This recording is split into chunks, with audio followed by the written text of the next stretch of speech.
మూకం కరోతి వాచాలం పంగుం లంఘయతే గిరిం యత్కృపాతమహం వందే పరమానంద సాగరం. ఓం సహనావవతు సహనౌ భునక్తు సహ వీర్యం కరవావహై తేజస్వినావధీతమస్తు మా విద్విషావహై. ఓం శాంతి శాంతి శాంతి. గురువు గారి పాదాలకు, జగద్గురు కృష్ణుని పాదాలకు నమస్కారం చేద్దామండి. ఈరోజు 9వ శ్లోకము. అన్యే చ బహవః శూరాః మదర్తే త్యక్త జీవితాః నానాశస్త్ర ప్రహరణాః సర్వే యుద్ధ విశారదాః. ఇప్పుడు దుర్యోధనుడు చెప్తున్నాడు. చూడండి, ఎవరికి? ద్రోణాచార్యులకు చెప్తున్నాడు, మళ్ళీ భీష్మాచార్యులకు చెప్తున్నాడు. భీష్ములకు ఇప్పుడు చెప్తున్నారు. చూడండి చూడండి, ఇప్పుడు వాళ్ళ సైన్యం గురించి ఎంత చెప్పాను కదా, మన సైన్యంలో కూడా అంతే చాలా మంది ఉన్నారు. ఎంతమంది నా పైన ప్రేమ ఎక్కువయ్యి నా కోసము ప్రాణం ఇచ్చేదానుకును సిద్ధంగా ఉన్నారు. వాళ్ళందరూ చాలా బలశాలిలు. పాండవుల్లో సైన్యంలోనే కాదు, మాతోనూ ఉన్నారు చూడండి అని వెక్కిరిస్తూ మాట్లాడుతున్నాడు. ఊరికి వింటూ ఉన్నారు భీష్మాచార్యులు, ద్రోణాచార్యులు. మళ్ళీ ఏం చెప్తున్నారు తెలుసా? చూడండి, వాళ్ళు ఉత్త బలశాలులే కాదు, వాళ్ళ దగ్గర చాలా చాలా రకాలైన శస్త్రాలు, అస్త్రాలు ఉన్నది. వాళ్ళు మన దగ్గర చేరుకున్నారు కదా, మన దగ్గర కూడా బలం ఎక్కువ ఉంది, పాండవుల్లోనే కాదండి అని ఇప్పుడు కొద్దిగా సమాధానంగా చెప్తున్నాడు. అప్పుడే ఏం చెప్పాడు? చూడు, వాళ్ళలో అంత ఉంది, ఏమి మీలో శక్తి లేదు, ఏదేదో మాట్లాడాడు కదా మొదట. ఎందుకంటే అనుమానము, వాళ్ళ పక్కే ఉన్నాడు భీష్మాచార్యులు, ద్రోణాచార్యులు అని. ఇప్పుడు ఇలా చెప్తున్నాడు. ఇప్పుడు జయద్రథ, కృతవర్మ, శల్య వీళ్ళందరూ దుర్యోధను మీద చాలా ప్రేమ వీళ్ళకు. ఎప్పుడు అలాగే చూడండి, ఎవరు బలవంతులో, ఎవరు అధర్మంలో ఉంటారో వాళ్లకు సపోర్ట్ చేసేది ఎక్కువ కదండి. మీరే అంటారు కదా, చూడు మేము ఎంత మంచి వాళ్ళమో, ఒక్కరికో ఏది చేయము, అయినా మా పక్క ఎవరు లేరండి, వాళ్ళు ఎంత చెడ్డ వాళ్ళు, వాళ్లతోకి ఎంతమంది వాళ్ళకు హెల్ప్ చేస్తారు అని. ఇది చూడండి ఉండేది. ఇప్పుడు ధర్మాన్ని కాపాడేకు కొద్దిగా కష్టం కదా, అధర్మం వైపే ఉంటారు. వీళ్ళందరూ కురుక్షేత్ర యుద్ధంలో చనిపోవాలా అని మొదటి నిర్ణయం అయిపోయింది. అయితే వీళ్ళకి తెలీదు, మా ప్రాణము ఈ యుద్ధంలో వెళుతుంది, మేమందరూ ఈ అధర్మం పక్షం నిలబడాము, మేము కూడా చనిపోతాము అని వాళ్ళకి తెలియలేదు చూడండి. అయితే దుర్యోధనునికి మాత్రము ఈ జయద్రథ, కృతవర్మ, శల్య వీళ్ళందరినీ చూసి చాలా అహం. ఓ, వీళ్ళంతా చాలా వీరులు కదా, వీళ్ళున్నారు అంటే ఖచ్చితంగా నేనే గెలుస్తాను అని చాలా నమ్మకము. మళ్ళీ చెప్తున్నాడు, చూడండి మీరేం భయపడకండి. వాళ్ళ గురువుకు, భీష్మాచార్యులకు చెప్తున్నాడు, మన పక్క 11 అక్షౌహిణి సైన్యం ఉంది, మళ్ళీ చాలా మంది నా కోసం ప్రాణం ఇచ్చేకు వీరులందరూ వచ్చారు. అయితే పాండవుల పక్క ఉండేది 7 అక్షౌహిణి సైన్యమే కదా, అందుకే మీరేం భయపడకండి అని చెప్తున్నాడు. వీళ్ళకు భీష్మాచార్యులు, ద్రోణాచార్యుల మీద నమ్మకం లేదు. అయితే భీష్మాచార్యులు, ద్రోణాచార్యులు, కర్ణ వీళ్ళందరూ ధర్మవంతులు, తమ తమ ధర్మంలో వాళ్ళు నిష్ణాతులు. అయినా దుర్యోధన పక్క చేరుకొనేస్తున్నారు. కర్ణుడు ఎలాంటి ధర్మవంతుడు అంటే ఒక కథ చెప్తారు. సూర్యుడు కర్ణునికి చెప్తాడంట, రేపు దేవేంద్రుడు బ్రాహ్మణి వేషంలో నీ దగ్గరకు వచ్చి నీ దగ్గర ఉండే నీ కర్ణకుండాలని తీసుకుంటాడు. నీవు అతనికి ఇవ్వకు. ఒకవేళ ఇచ్చావంటే నీవు గెలవవు, బాగా తెలుసుకో. నువ్వు ఎవరికో ఏది అడిగినా ఇవ్వద్దు, నీ కర్ణకుండలాల్ని మాత్రము ఇవ్వద్దు అని చెప్తాడు దేవేంద్రుడు. అయితే కర్ణుడు ఎలాంటి వాడు? దాన వీర శూర కర్ణ అని పేరుంది కదా. అయితే కర్ణునికి తన ధర్మమే ముఖ్యము. తన దుర్యోధుడు గెలవాలా అని కాదు, నేను ఏమి ధర్మం పాటిస్తున్నాను, ఎవరు ఏమడిగినా తన దగ్గర ఉండేది దానం చేసేది, ఇది కదా నేను పాటిస్తుండేది. అందుకని అతను వచ్చి బ్రాహ్మణ వేషంలో వచ్చి దేవేంద్రుడు నీ కర్ణకుండాలు నాకు కావాలి ఏంటి ఇచ్చేస్తాడు. చూడండి, ఇలాంటి ధర్మవంతులు ఉన్నాను. అది దుర్యోధనునికి వాళ్ళ మీద అపనమ్మకమే ఉంది. చూడండి, అలాగా ఈ శ్లోకంలో తన సైన్యంలో ఎవరెవరున్నారు అని కొద్దిగా పొగుడుతున్నాడు. ఎంత పొగుడుతూ ఉన్నానో మనసులో భయం ఉండనే ఉంది అని సంజయుడు ధృతరాష్ట్రునికి చెప్తూ ఉన్నాడు. నీ కొడుకు ఇలా చెప్పాడు ద్రోణాచార్యులతో, గురువుతో, చూడు ఇలా చెప్పొచ్చునా అని సంజయుడు ధృతరాష్ట్రునికి చెప్తున్నాడండి. ఇప్పుడు 10వ శ్లోకం. అపర్యాప్తం తదస్మాకం బలం భీష్మాభిరక్షితం పర్యాప్తం త్విదమేస్తేషాం బలం భీమాభిరక్షితం. ఏమని చెప్తున్నాడంటే, మన సైన్యము ఎదుట సైన్యం శక్తి గురించి ఇతని అంతా లెక్క వేస్తున్నాడు.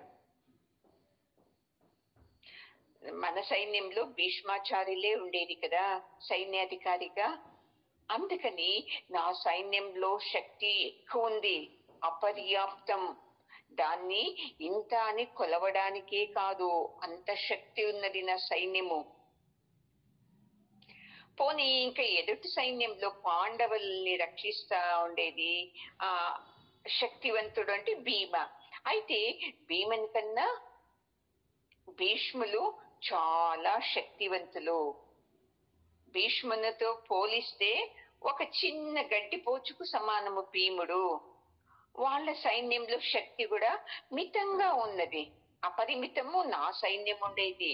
పాండవుల సైన్యం శక్తి మితంగా ఉంది అని ఇలా వెక్కిరిస్తూ చెప్తున్నాడు.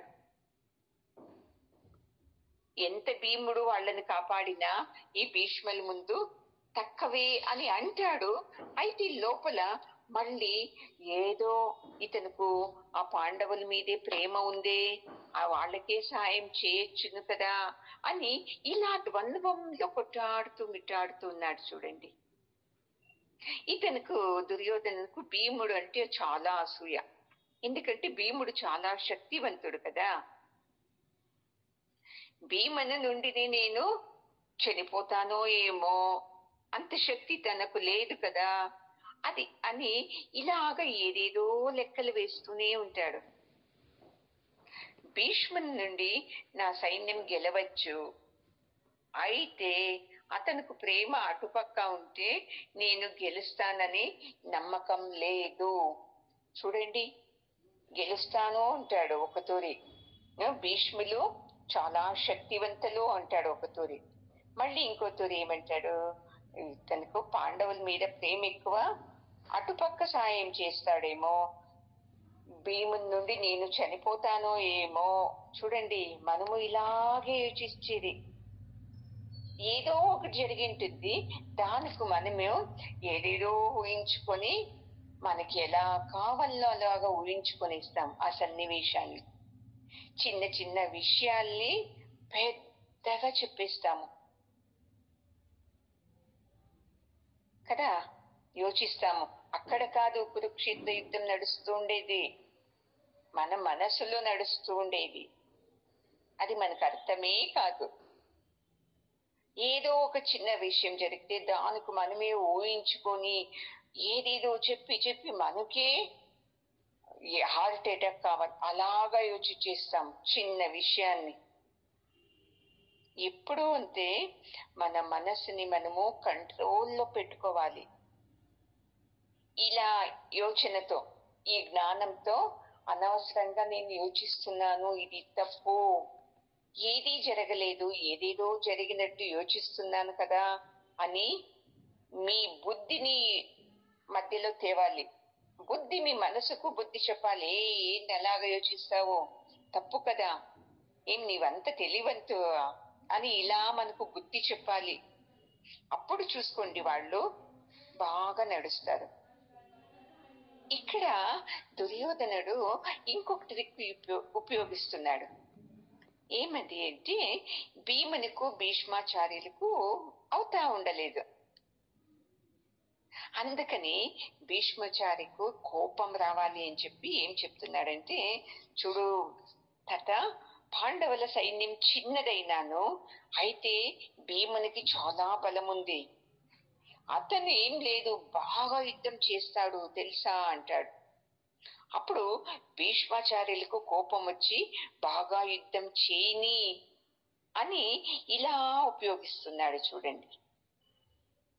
ఇక్కడ ఏమంటే, కౌరవుల సైన్యము చాలా పెద్దది అయితేను భీష్మాచార్యుల మాట ఎవ్వరూ వింటానే లేదు. పాండవుల సైన్యం చిన్నది, అక్కడ కృష్ణుడు ఏం చెబితే ధర్మరాజు అదే వింటాడు, ధర్మరాజు ఏం చెప్తే అర్జున, భీమ, నకుల, సహదేవ అందరూ వింటారు చూడండి. ఇప్పుడు చూడండి, మీ ఇంట్లో ఇంటి పెద్ద వాళ్ళు కరెక్ట్ గా ఉన్నారంటే వాళ్ళు ఏం చెబితే కొడుకులు, కోడళ్ళు, భార్య, తల్లి, తండ్రి, పనవాళ్ళు అందరూ వింటారు. ఈ ఇంటి పెద్ద చెప్పిన మాటని ఒక కొడుకు వింటాడు, ఒక కూతురు వినదు, భార్య వినదు. ఇలా ఉన్నప్పుడు ఆ ఇంట్లో ఆనందం ఉంటుందా అండి? ఆ ఇల్లు బాగా జరుగుతుందా సంసారము? కానే కాదు. ఇట్లా 10 మంది ఉండే ఇంట్లోనే సంసారం జరగదు, ఇంటి పెద్ద సరిగ్గా లేకుంటే. అలాంటిది ఇలా పెద్ద యుద్ధ రంగంలో భీష్ముని మాట ఎవ్వరూ వింటూ ఉండలేదు. అలాంటప్పుడు ఆ సైన్యము బాగా యుద్ధం చేస్తారా? ఎవరికి తోచినట్టు వాళ్ళే యుద్ధం చేస్తారు. ఇంకా సైన్యాధికారి సరిగ్గా ఉంటే సైన్యాధికారి చెప్పినట్టు యుద్ధం చేస్తారు కదండి. ఎంత బాగా ఆ యుద్ధానికి మన కుటుంబానికి మనమేనే టాలీ వేసుకోవచ్చు చూడండి. అది మా ఇంట్లో పెద్దవాళ్ళు చెప్పింది అందరూ విన్నారనుకోండి, పాండవుల్లాగా ఒగ్గట్టుగా ఉన్నారనుకోండి, గెలుపు ఎవరిది అవుతుంది? వీళ్ళది అవుతుంది. ఇది మనకు తెలియదు చూడండి. నేనెందుకు వినాలి ఇంట్లో వాళ్ళ మాట? మా మామ మాట నేనెందుకు వినాలి? నేను వినను. మా అత్త మాట నేనెందుకు వినాలి? నేను వినను. నాదే కరెక్ట్ అని వచ్చేస్తుంది. నా కోడల మాట నేనెందుకు వినాలి? నా మాట ఆమె వినాలి కదా. ఇలానే యుద్ధం జరుగుతూనే ఉంటుంది చూడండి. అందుకే మన సంసారంలో ఎవ్వరూ గెలవము. అత్త కోడల్ని తిట్టుకోవడం, కోడలు అత్తని తిట్టుకోవడం. ఒకే ఇంట్లో ఉంటారు, పెద్ద కొడుకు చిన్న కొడుకుని తిట్టడము, భార్య భర్తని తిట్టడము, పెద్ద కోడలు వచ్చి ఇంకో కోడలతో చెప్పడం. ఎన్ని లేవండి సంసారంలో సమస్యలు. ఇలానే ఉంటుంది. కానీ ఒక్కరూ గెలవము, ఒక్కరూ గౌరవం తీసుకోము. అయ్యో నేను వాళ్ళ మాట వినాలప్ప పెద్దవాళ్ళు అని అనుకోరు. లేదు, చాలా చిన్న వయసు అయినాను, చాలా బుద్ధిగా మాట్లాడతాడు నా కొడుకు, నేను అతని మాట వినాలి అని తండ్రికి రాదు. ఎందుకు? అహం. నేను చెప్పినట్టు వినాలి, ఈ ఇంట్లో నాది నడచాలి.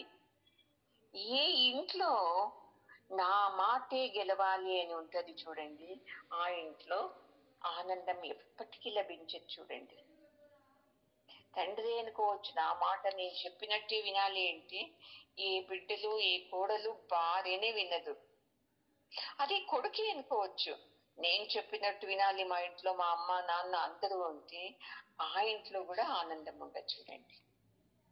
మరి ఇంకెలాగుండాలి అంటే, నేను చెప్పినట్టు మీరు వినాలి, మీరు చెప్పినట్టు నేను వింటాను అన్నప్పుడు ఆనందం వస్తుంది చూడండి. నేను ఒక శ్లోకం విన్నానండి. ఎలాంటి పెద్ద మనిషి అయినాను అతని మాటల్లో అర్థం లేదు సరిగ్గా అంటే మాటలు వినకండి. అయితే చిన్న పిల్లవాడు కానీ జ్ఞానంగా మాట్లాడితే ఆ మాటకు విలువ ఇవ్వండి, ఆ చిన్న పిల్లవానికి గౌరవం ఇవ్వండి అని చదివానండి నేను. ఇక్కడ ఏమైంది అంటే, మన కుటుంబంలో నేను పెద్ద, నా మాటే జరగాలి అని. పోనీ ఆ మాట జరిగితే అది ఒప్పుకుందాము. అయితే ఆ మాట సరిగ్గా ఉందా? అందరికీ అది అనుకూలంగా ఉందా? కానే కాదు. అప్పుడే చూడండి, ఇక్కడ కురుక్షేత్రం యుద్ధం శురువయ్యేది. అక్కడ రణరంగంలో 18 రోజులు చేశారు. మనము పుట్టినప్పుడు కొన్ని ఒక 8-10 సంవత్సరాల వరకు మనకి ఏం తెలియదు అనుకోండి.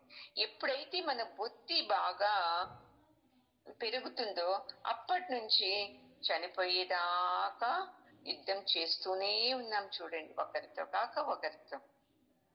నా మాట గెలవాలి, నేను ఇది చేస్తున్నాను, మీరు సరిలేదు, ఇలాగా అని. అందుకే దుర్యోధనునికి అమ్మా నాన్న సరిగ్గా బుద్ధి చెప్పలేదు చిన్నప్పుడు. అంటారు కదండి, మా చెట్టై వంగనిది మానై వంగుతుందా, ఏమో మొలకై వంగనిది మాను వంగుతుందా అని.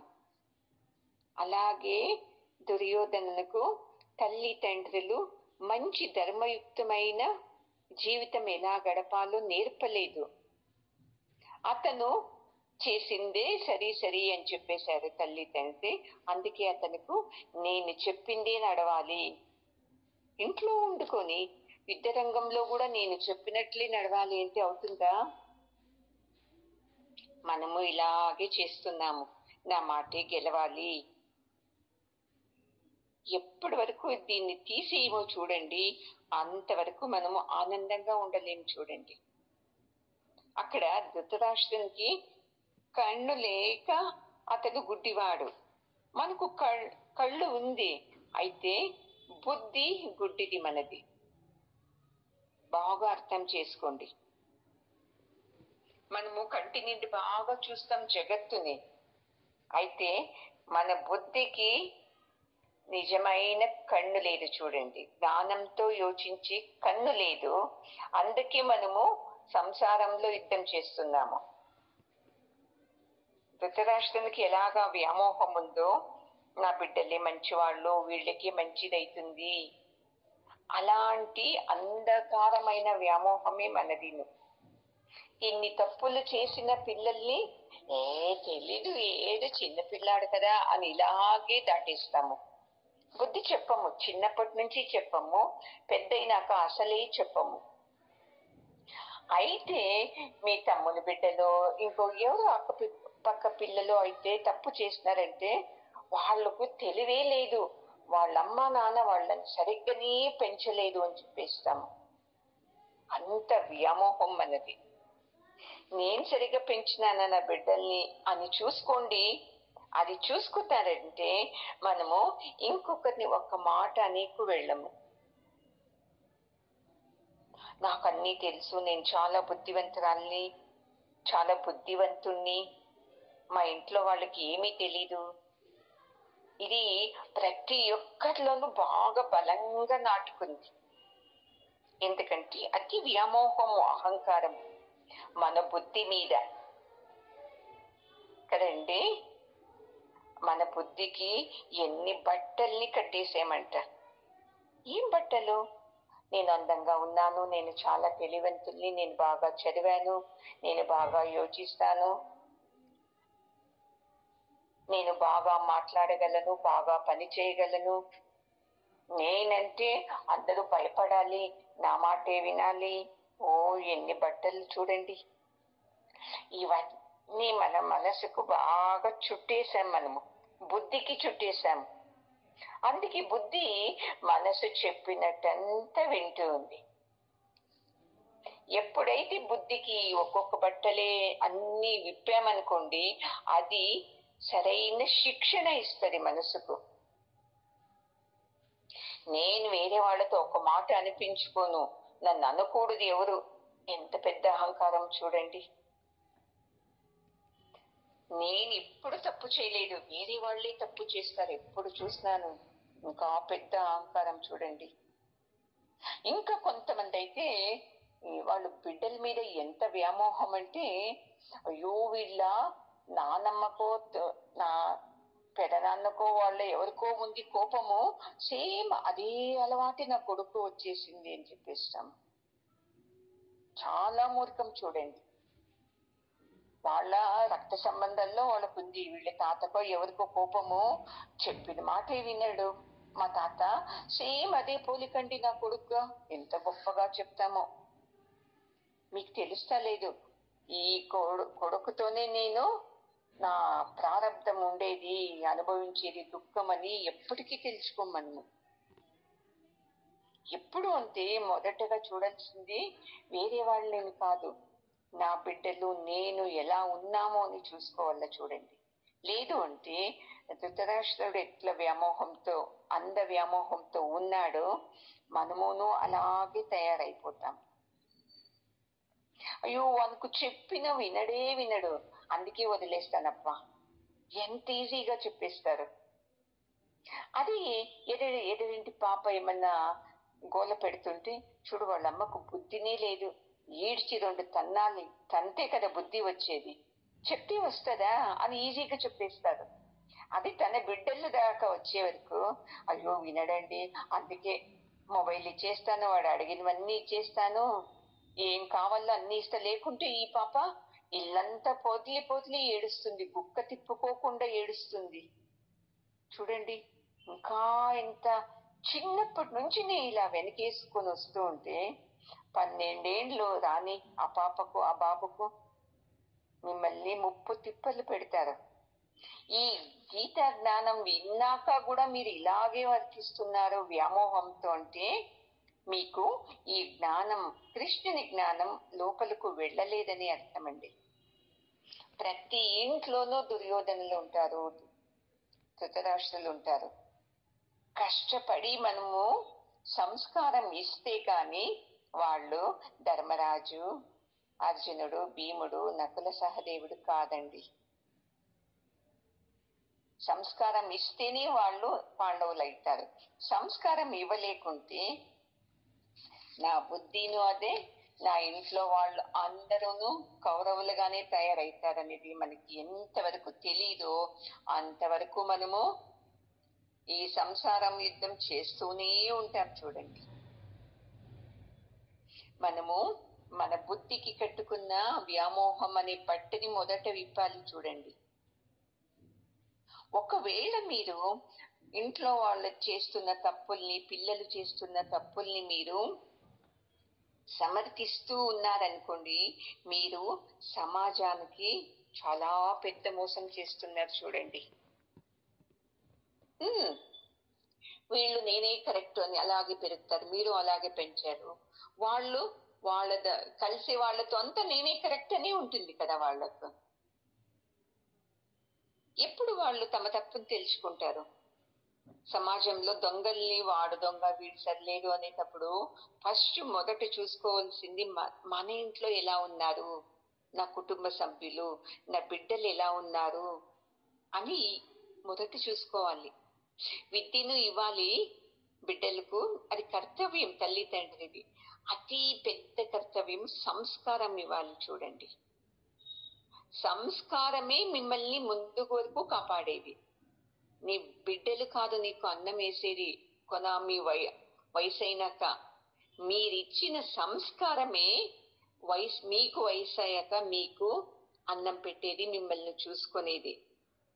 మనము సంస్కారం ఇవ్వము, అది నేర్పిస్తున్నాం ఇది నేర్పిస్తున్నాము, ఆ క్లాస్కి వెళ్తాడు ఈ క్లాస్కి వెళుతుంది, ఎంత బాగా పాటలు పాడుతుంది తెలుసా నా కూతురు అని చెప్తుంది. తర్వాత అయ్యో తనకు ముక్కు మీదే కోపమమ్మా, ఒక మాట అంటే చాలు అని దాన్ని చెప్తారు. ఎంత బాగా పాటలు పాడుతుంది, దాన్ని పక్కకు పెట్టి ముక్కు మీదే కోపం అని చెప్పారు కదా, దాని మీద మీరు పని చేయాల్సిందే. మీకు వ్యామోహంతో ఎంత బాగా పాట పాడుతుంది అని దాన్ని పట్టుకొని ఈ ముక్కు మీద కోపం అనేది వదిలేస్తున్నారు. మొన్న ఒకరు చెప్పారు సత్సంగంలో, నేను మొన్న గీతా జయంతి అయింది కదా, నేను ఇప్పుడు పిల్లల మీద వ్యామోహాన్ని తీసేసినాను, ఆ వ్యామోహాన్నంతా పరమాత్మని మీద పెడతాను అని. ఎంతవరకు? ఇంట్లో కొట్లాడింటారు బిడ్డలతో, అందుకు నేను వ్యామోహం తీసేశాను అని. అదే పిల్లలు ఇంకా నెక్స్ట్ వచ్చి ఏదో కొంచెం బాగా నైస్ గా మాట్లాడి ఏదో తెచ్చిస్తే నువ్వు మళ్ళీ వాళ్ళ మీద వ్యామోహం పెంచుకోకుండా ఉంటావా? ఊరికి మాట్లాడకూడదు, అర్థం లేకుండా జ్ఞానంతో మాట్లాడాలి మనము. అంత వ్యామోహం వదిలేసేటుంటే ఇంత సంవత్సరాల నుంచి సత్సంగం వింటున్నారు కదా, ఎందుకు మీకు వ్యామోహం పోలేదు? ఎందుకంటే జ్ఞానంతో యోచిస్తలేదు మనము. అజ్ఞానము వ్యామోహంతో ఉన్నందుకే మన ఇంటిలో ఈ కురుక్షేత్ర యుద్ధం జరుగుతూ ఉండేది. ఇలా యోచించాలి మనకు. శ్లోకం అండి, అయనేషు చ సర్వేషు యథా భాగమవస్థితాః భీష్మమేవాభిరక్షन्तు భవంతః సర్వ ఏవ హి. ఇప్పుడు భీష్మాచార్యులకు ఇంకా కోపం రావాలి అని చెప్పి ఇప్పుడు ఏం చేస్తున్నాడు చూడండి. ఇప్పుడు సైన్యమంతా ఎక్కడెక్కడ ఏ ప్లేస్ లో నిలబడాలో అక్కడ నిలబడుకోవాలి. మీ ప్లేస్ లో ఉండుకొని మీరు భీష్మాచార్యులకు సహకారం అందించాలి, వాళ్ళని మీరు కాపాడాలి అని చెప్తున్నాడు. కోపం వచ్చేస్తుంది భీష్మాచార్యులకి. నేనే ఎంత శక్తివంతులు కదా, అలాంటిది నన్ను కాపాడమని ఈ సైనికులకు చెప్తున్నాడు కదా అని. ఎందుకంటే భీష్మాచార్యులు చాలా వీరులు, అలాంటిది సైనికులకు చెప్తున్నాడే, వీళ్ళకు వయసు అయింది అందుకే మీరందరూ యుద్ధం చేస్తూ భీష్మాచార్యుల్ని ప్రొటెక్ట్ చేస్తూ యుద్ధం చేయాలి అని చెప్తున్నాడు. ఎందుకంటే ఇలా చేసి అన్న భీష్ముని లోపల కోపం రావాలి, బాగా యుద్ధం చేయాలి అనేది చూడండి లోపల ఎంత న్యాక్క యోచన చేస్తున్నాడు. అతనికి తెలిసిపోయింది భీష్మాచార్యులు మాతో ఉంటేనే, మా పరంగా యుద్ధం చేస్తేనే గెలిచేది. ఒకవేళ భీష్ములు ద్రోణులు ఏమన్నా అటుపక్క ఉండి యుద్ధం సరిగ్గా చేయలేకుంటే నేను ఓడిపోతాను, వీళ్ళు మనసు పాండవుల మీదనే ఉంది, అందుకనే వీళ్లకు కోపం తెప్పించాలి అంటే సైనికులకు చూడు భీష్ములకు వయసు అయింది, మీరు హుషారుగా వాళ్ళని కాపాడండి అని చెప్తున్నాడు. చూడండి ఎంత చెడ్డ బుద్ధి ఇతనుకు. ఎప్పుడు మనము అంతే చూడండి, వేరే వాళ్ళ కోపాన్ని తగ్గించే మాటలు మాట్లాడం మనము. నీకింతే తెలిసింది, నిన్ను ఇలా అందా, నాతో వచ్చి నీ గురించి మళ్ళీ ఇలా అన్నది అని ఇంకా చెప్పేస్తాము. లేదు నేను విన్నాను మీ గురించి వాళ్ళును అన్నారు ఇలాగా అంటే వాళ్ళ కోపం తగ్గుతుందా ఎక్కుతుందా? ఇలా మనం సంసారంలో జన్మల నుండి చేస్తున్నాం చూడండి.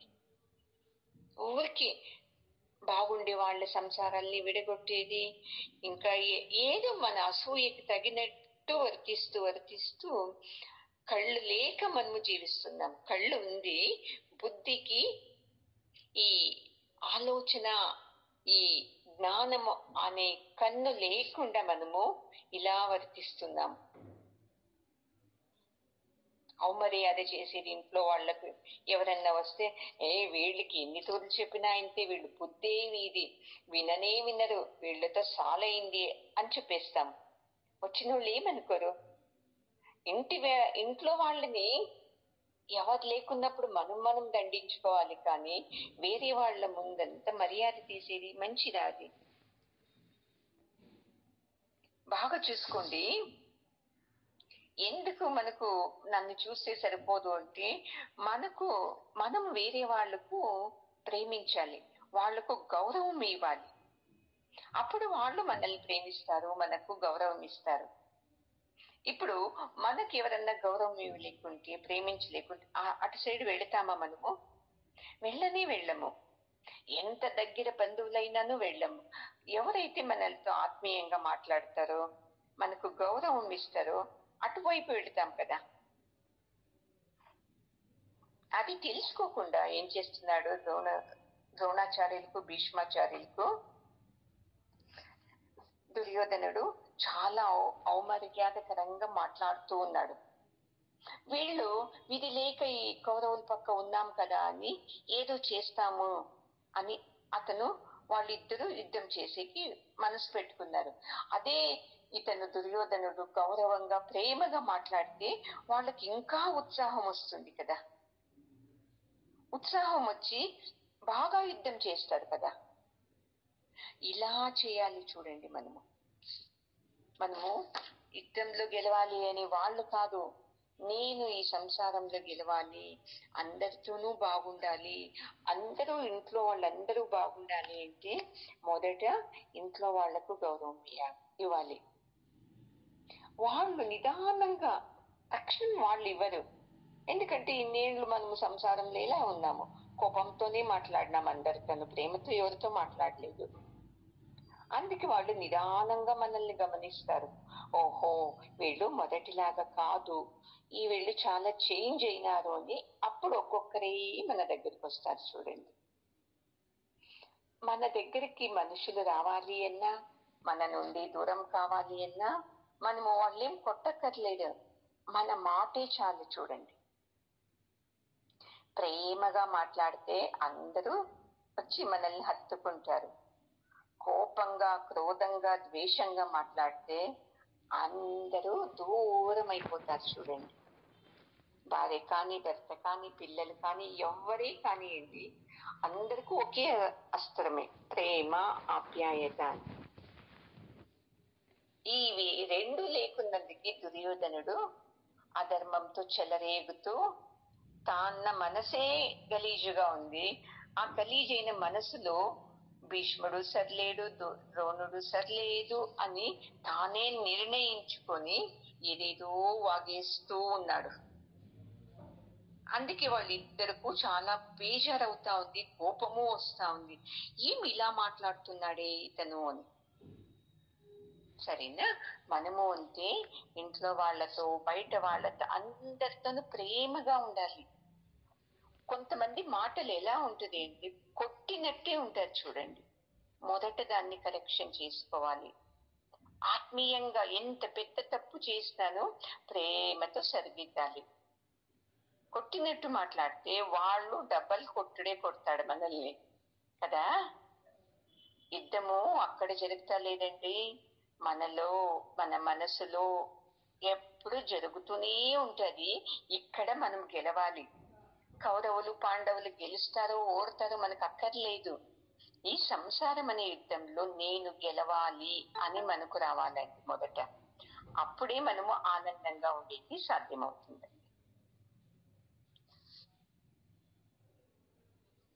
ఓం పూర్ణమద పూర్ణమిదం పూర్ణాత్ పూర్ణముదచ్యతే పూర్ణస్య పూర్ణమాదాయ పూర్ణమేవావశిష్యతే. ఓం శాంతి శాంతి శాంతి. హరి ఓం. శ్రీ గురుభ్యో నమః. హరి ఓం. గురువు గారి పాదాలకు, జగద్గురు కృష్ణుని పాదాలకు నమస్కారం చేద్దామండి.